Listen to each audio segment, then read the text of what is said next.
Bueno, queridos amigas y amigas de este canal de YouTube, llegamos a un punto álgido, punto fuerte de esta serie, esta microserie o esta pequeña serie sobre los maestros y los artistas, hablando de los maestros en artes plásticas y de los artistas plásticos en general, artistas visuales también. Y el punto básicamente es sobre de qué viven o cómo pueden vivir del arte los maestros y los artistas. Puede sonar muy, como les digo, muy obvio, pero de pronto vamos a escarbar un poquito a ver de qué pueden vivir realmente los unos y los otros, cuál es su actividad comercial, pensando sobre todo que sí se puede vivir del arte, que está comprobado históricamente que muchos de los maestros y muchos de los artistas vivieron de su trabajo como maestros o como artistas y vivieron muy bien. Sí, por poner muchos ejemplos, o sea, el caso de Picasso, por ejemplo, que tenía un castillo, un palacio. Rodin, Auguste Rodin, el escultor francés, también tenía, pues por lo menos en París hay una gran casa de Rodin, la casa de Monet también en Giverny, por ejemplo, son propiedades bastante grandes, extensas. Eh, Anteriormente, pues los artistas vivían en palacios. Leonardo muere en un palacio en Francia. Lo mismo sucede con Velázquez. No porque pasaran por ahí cayeran muertos, no, vivían en palacios obviamente de los reyes de tanto de Francia como de España, pero eran sus casas de habitación también y compartían con la realeza y tenían también unos recursos, unos dineros, no pocos, muchos de los artistas. Hay excepciones de la historia del arte también, de artistas que no tuvieron un éxito comercial en vida. Caso más sonado es el de Van Gogh. El pobre Van Gogh creo que apenas vendió uno o dos cuadros. Tengo referencia de uno que le vendió a su propio hermano, ateo, ¿sí? Y de resto no vendió más en su vida. Murió muy joven también, murió muy joven, quién sabe más adelante en su vida si hubiera podido vender cuadros, si hubiera tenido un éxito comercial, pero Van Gogh, digamos, es el caso excepcional que muchos lo toman por regla. Si digamos que esa visión romántica del artista pobre, del artista arrancado, ha calado muchísimo en las últimas décadas, en el último siglo incluso, de que hay los artistas pobrecitos que no tienen nada de qué vivir, con qué comer. Eso realmente no es tan cierto. La mayoría de artistas, la mayoría de maestros, se han tenido muchos recursos económicos, han tenido la posibilidad de vivir muy bien, como dije anteriormente, de su trabajo artístico de una manera bastante opulenta en muchos casos. Y bueno, entonces, pues muchas personas se quedan con la excepción, pero esa excepción realmente no es la regla. Y bueno, entonces entremos en materia. ¿De qué vive el artista? Antes de entrar en materia, nuevamente agradecerles a todos sus comentarios, interesantísimos comentarios sobre estos videos, sus likes, su atención a estos videos también, el compartir si están compartiendo. También he visto que hay muchas personas que están viendo los videos y no se suscriben, nos ayudan muchísimo, ayudaría muchísimo sus suscripciones. Sí, incluso ayer revisé un 80% de visualizaciones de los videos son de personas que no se han suscrito al canal y bueno, les agradecería muchísimo, los invito a que se suscriban al canal. Esto, como les dije hace un ratico, nos ayuda mucho a los creadores de contenido porque eso nos permite monetizar también el canal y poder sostenerlo y mantener en el tiempo ese tipo de labores, de discusión sobre el arte y sobre la cultura y demás.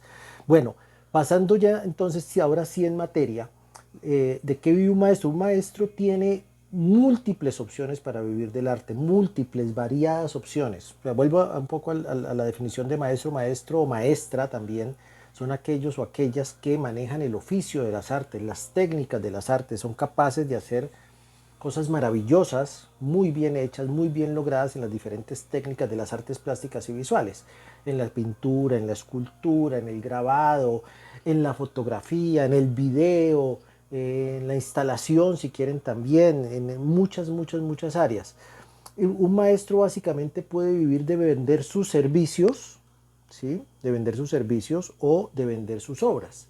¿Sí? Los maestros también hacen obras o venden sus servicios. ¿Sus servicios en qué sentido? Pues haciendo obras o haciendo piezas para otros.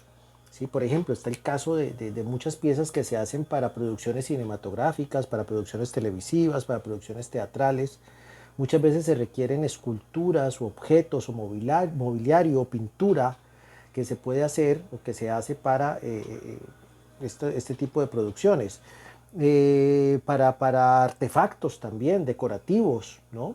También puede ser algún tipo de objeto decorativo muy bien hecho, muy bien logrado, también lo puede hacer un maestro, ¿sí? Porque pues tiene todo el oficio para hacer esto, entonces lo hace perfectamente. Reproducción de obras también, ¿sí? Que es un caso también, y esto por ejemplo en apoyo a los artistas. A veces el artista, como decía anteriormente, no hace la obra, ¿sí? Hace el diseño de la obra, hace el modelo de la obra. El caso que les comentaba de Rodin, Rodin no hacía las esculturas grandes, las enviaba siempre por encargo a talleres de escultores donde maestros hacían las esculturas ya de gran formato. Muchos pintores también han trabajado con ayudantes que son maestros, por ejemplo en el caso de la pintura, y entonces pues utilizan, digamos, el servicio de estos maestros a lo largo de la historia, a lo largo de la historia. Eso no es reciente, no se lo inventaron ahora, no, o sea, como comentaba en el video pasado, eh, Leonardo fue el ayudante de Verrocchio, ¿sí? Y Leonardo también tuvo ayudantes, y Velázquez también tuvo ayudantes, y seguramente Goya y Miguel Ángel, y bueno, todos los artistas han trabajado con ayudantes, Warhol tuvo ayudantes. Entonces, en ese sentido, pues el ayudante es un maestro, es alguien que conoce muy bien el oficio, que conoce muy bien las técnicas, que apoya el trabajo de los artistas y que digamos no hace esa parte creativa específica de diseñar una obra, de establecer unos contenidos de la obra, pero sí la ejecuta y la ejecuta muy bien.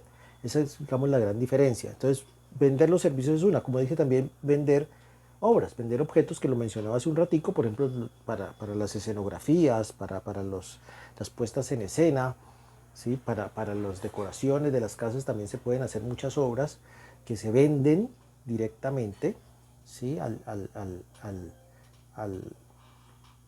a quien las encarga, ¿no? Dependiendo del uso que se le vaya a dar, pues bueno, ahí está la opción. Entonces digamos que el maestro tiene muchas opciones también, y el maestro también puede ser profesor de técnicas de arte, ¿sí? Porque pues las conoce muy bien, esa parte técnica que a mí me parece maravillosa, que a veces no se cuida tanto, que a veces no se forma tanto, pero que digamos que es fundamental en, tanto para los maestros como para los artistas, ¿sí? Porque un artista mientras más conoce de técnica, más posibilidades tiene de crear también. Entonces digamos que allí habrá que buscar como esas opciones también en términos del mercado laboral de la docencia. Entonces digamos que por ese lado el maestro tiene muchas opciones. El artista diría que está un poquito más limitado como artista. Si deviene maestro, que se puede hacer, si un artista puede terminar haciendo las escenografías, las decoraciones, las clases, los cursos de técnicas también, si conoce las técnicas obviamente, sí, pero un artista, de pronto como artista específicamente, casi que está supeditado a su obra y al mercado del arte, ¿ya? Obviamente, insisto, si deviene maestro, pues amplía sus posibilidades, que no es poca cosa. O sea, el mercado del arte le ofrecería al artista una posibilidad de vender su obra teniendo un mercado muy dinámico y muy establecido, vender su obra, por ejemplo, a través de galerías o de representantes comerciales, que también es otra figura interesante, seguramente a muy buenos precios, bueno, y en un mercado muy, muy, muy selecto también, ¿ya? Digamos que en el caso del maestro, las piezas que venden por lo general no son tan costosas, no son tan valoradas, no quiero decir que no sean buenas, ¿sí? Pueden ser piezas muy buenas, pero no tienen la misma valoración, o sea, no se evalúan igual, no se valoran igual, no se aprecian en términos del precio también, igual que la obra de un artista. En cambio, la obra de un artista sí se valora y sí se aprecia, sí tiene precio.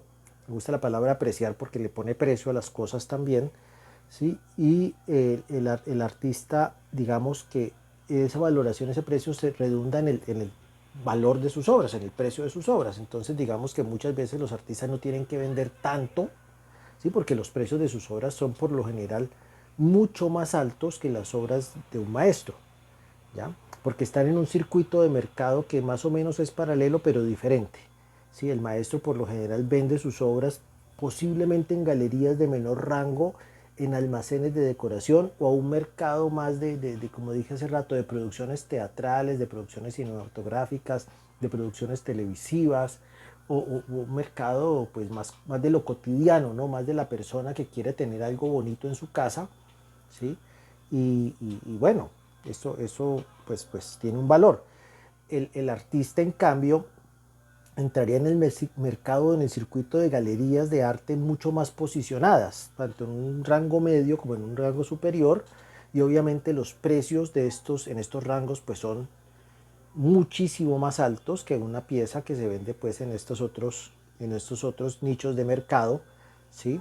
Y bueno, el retorno monetario es diferente, ¿sí? Cuando digo retorno monetario es que, digamos, podemos, el maestro o la maestra y el artista o la artista, hacer una obra muy similar al mismo costo de materiales, al mismo costo de procesos de producción, ¿sí? Pero el dinero que va a recibir el maestro o la maestra por su obra es menor, ¿sí? Porque está valorada en un menor rango, ¿sí? Después hablamos de la valoración de las obras de arte, que me parece importante también, ¿sí? Mientras que una obra similar, no la misma, una obra similar en términos de técnicas y materiales y costos de producción de un artista va a valer muchísimo más, ¿sí? Un artista reconocido, siempre se me ocurre el caso, por ejemplo, en el caso de Colombia, un Fernando Botero, o una Beatriz González, o bueno, en Latinoamérica, miremos a ver, un José Luis Cuevas, que ya no está, creo que ya no está con nosotros, si mal no estoy, o bueno, estos artistas de altísimo reconocimiento a nivel internacional bueno, y de gran valoración, nos gusten o no, o sea, soy independiente si nos gustan o no, están muy bien valorados, están muy posicionados en el mercado, pues sus obras tienen unos valores, unos precios muy altos, ¿ya? Y obviamente el retorno del costo y de la inversión del trabajo es mucho mayor que un artista, un artista medio, por ejemplo, si un artista que apenas está surgiendo, y obviamente de un maestro que pues hace obras muy buenas, pero que no digamos, abarca todo ese reconocimiento. En ese sentido, entonces, digamos que es importante que el artista, digamos, se establezca en el circuito de galerías, pienso yo que es muy importante. Por ahí he visto un youtuber interesante, incluso si quieren verlo lo pueden ver, creo que se llama Bruno Acosta, y habla mucho de las dinámicas para vender obra y para vivir del arte, cosas que me parecen muy interesantes, pero hay muchas de las cosas que dice que pienso yo que las debe subir una galería. O sea, esa representación del artista, esa relación del artista con el mercado, que es muy desgastante a veces, que es muy complicada y muy compleja, ¿sí? Es la labor precisamente de esa institución mercantil que es la galería de arte, ¿ya? O sea, la galería no solamente es un espacio de exhibición de obras, sino que debe generar todos los procesos de venta de la obra del artista, casi para que el artista pueda vivir muy bien, pueda vender su obra muy bien, ¿ya?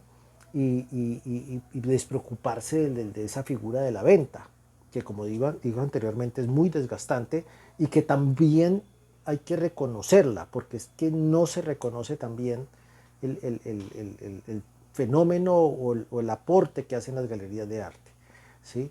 Eh, por eso, digamos, muchos de los artistas, o muchos incluso de los maestros, pues no pueden vender su obra porque obviamente no tienen los skills, dirían en inglés, o sea, las condiciones, las habilidades para, para, para la venta de la obra, por un lado, ¿sí? Y por otro lado, demanda mucho tiempo, incluso recursos, porque pues para una galería pues hay que tener un espacio físico, hay que tener un personal, hay que tener un proceso de exhibición de obras y demás. Y eso asumido por el artista hace que su trabajo sea mucho más complejo y mucho más complicado, ¿sí? Y que le va a quitar mucho tiempo, ¿no? Entonces digamos que el artista en cierta medida debe insertarse en ese sistema de galerías. Lo mejor sería eso, encontrar un nicho de mercado en galerías que le permitan posicionar su trabajo y le permitan vender su trabajo sin que haya o sin que tenga mucho desgaste con la venta de su trabajo. No es tan fácil, ¿eh? No es tan fácil, no es tan fácil, pero se puede hacer, se puede hacer. Ahí pues hay que, obviamente, trabajarle al tema, entrar en acción en ese tema, pero sí entender que el artista deriva más hacia ese campo. Obviamente hoy hay gente, artistas que también gestionan su propia venta de obra, ¿sí? Y que hacen pues a través de redes sociales, a través de ya un posicionamiento en el mercado, pues casi que ellos solos, entre comillas, hacen toda esa labor de venta de obra. Pero, insisto, eso quita muchísimo tiempo, quita muchísima energía, muchísimo esfuerzo que puede estar destinada precisamente a la producción de la obra.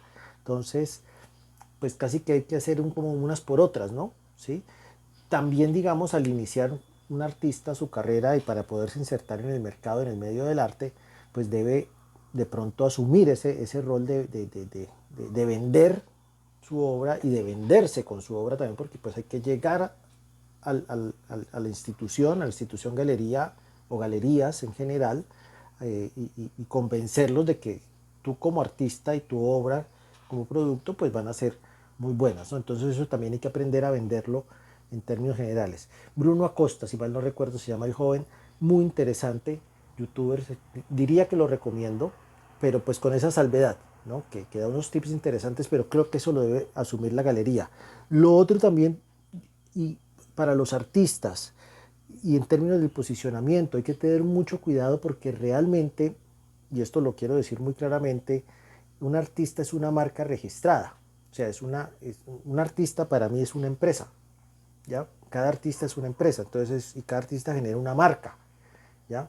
Y si tú haces de pronto una mala promoción o haces una mala difusión, o sea, participas en una exposición que no es, o vendes las obras de pronto en un mercado que no es, o bueno, tienes algún problema en términos de tu marca, o sea, de ti mismo, porque es casi que uno es la marca, el artista es su marca, ¿ya? A ver si me puedo explicar mejor, o sea, casi que el artista vive de su buen nombre, de su prestigio, en todos los términos, ¿ya? En todos los términos, o sea, no solamente en términos de la calidad de su obra, sino hoy hasta incluso en la vida personal, hoy en sus gustos, hoy en dónde está parado, dónde está posicionado, con quién está hablando, qué está diciendo, a quién le está diciendo, en fin, son muchos factores ahí. Eso puede afectar positivamente si lo haces bien o muy negativamente si lo haces mal, ¿ya? Y eso también hay que tenerlo muy en cuenta, o sea, no solamente se está vendiendo un producto, un objeto, una cosa, obra de arte, ¿sí? Sino que además se está vendiendo todo un goodwill, toda una marca, todo un prestigio, toda una serie de factores ahí que son muy intangibles pero muy reales, ¿ya? Entonces, en ese sentido hay que tener muchísimo cuidado en términos de cómo manejan su obra. Eso también, por ejemplo, sería muy bueno que el artista lo encontrara como apoyo de su galería, ¿sí? La galería, como funciona creo que también en otros espacios de culturales o artísticos, como en la música, muy posiblemente, un representante de un músico, de un cantante, por ejemplo, famoso, pues seguramente le tendrá que decir dónde canta, con quién canta, cuándo canta, cómo canta, ¿sí? Porque pues es todo ese goodwill, es todo ese prestigio, es todo ese mercado que está en juego. Sí, si algún cantante o alguna cantante sale y desafina o desentona, pues muy posiblemente o está cantando en un sitio que no es, o cualquier cosa le pasa, pues seguramente sus ventas o su prestigio van a bajar, y bueno, y sus ventas también. En el caso de las artes plásticas diría que es lo mismo, ¿sí? Es lo mismo. Conozco dos o tres casos de personas que perdieron prestigio en algún momento y sus obras se desvalorizaron, y conozco algunos dos o tres casos, que no voy a entrar en detalle, ¿sí? De personas que precisamente por mantener o por mejorar su prestigio, sus obras se incrementaron, digamos en precios por lo menos, y en valoración en general. Entonces, en ese sentido es de mucho cuidado, y por eso también recomendaría buscar buenas galerías, buenas galerías, porque pues no todas las galerías son tan buenas, ¿ya? Buenas galerías de las cuales hablaremos en un siguiente video. Estimados amigos y amigas, muchísimas gracias por su atención. Espero que este video les haya servido muchísimo y espero que nos veamos muy pronto.